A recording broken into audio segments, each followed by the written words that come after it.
সারা দেশেই বাড়ছে হামে আক্রান্ত ও মৃত্যুর সংখ্যা।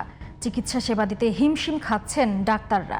স্বাস্থ্য অধিদপ্তরের তথ্য মতে ২৪ ঘন্টার ব্যবধানে আরও ৭ জনের মৃত্যু হয়েছে, আর আক্রান্ত হয়েছেন একদিনে সর্বোচ্চ ১,৩৭১ জন। এদিকে পহেলা বৈশাখে ৫ বছরের নিচের শিশুদের ভিড়ের মধ্যে না নিতে অভিভাবকদের পরামর্শ দিয়েছেন স্বাস্থ্য বিশেষজ্ঞরা। আরও জানাচ্ছেন মিফতা গালিব। এই চিত্র রাজধানীর সংক্রামক ব্যাধি হাসপাতালের হাম বিশেষায়িত ইউনিটের।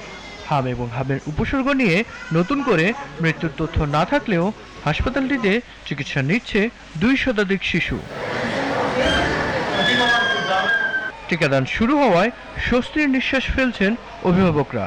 হাসপাতালে চিকিৎসা নিয়েও সন্তুষ্ট তারা। আল্লাহর রহমতে এখন একটু ভালো আছে আগের থেকে। আগে তো পুরো শরীর কালো দাগ, মানে অনেক খারাপ অবস্থা ছিল। আমার বাচ্চা চোখে মেরে তাকাতে পারতো না।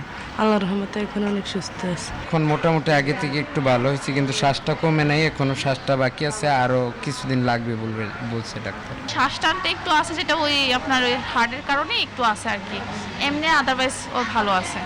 এদিকে হামের সংক্রমণ রোধে ৫ বছরের কম বয়সীদের পয়লা বৈশাখের জনসমাগম থেকে দূরে রাখার পরামর্শ দিয়েছেন স্বাস্থ্য বিশেষজ্ঞরা। কালকে পহেলা বৈশাখ, সেখানেও মানুষ অনেক মজা করে, অনেক আনন্দ করে। এই উৎসবের ভিতরেও কিন্তু আমার হাম রুগীটা ছড়াতে পারে। আপনারা যদি উৎসবটা একটু বাসায় বসে করেন, অতি জনতার মধ্যে না যান, তাহলে মনে হয় সবচেয়ে বেশি ভালো হয়।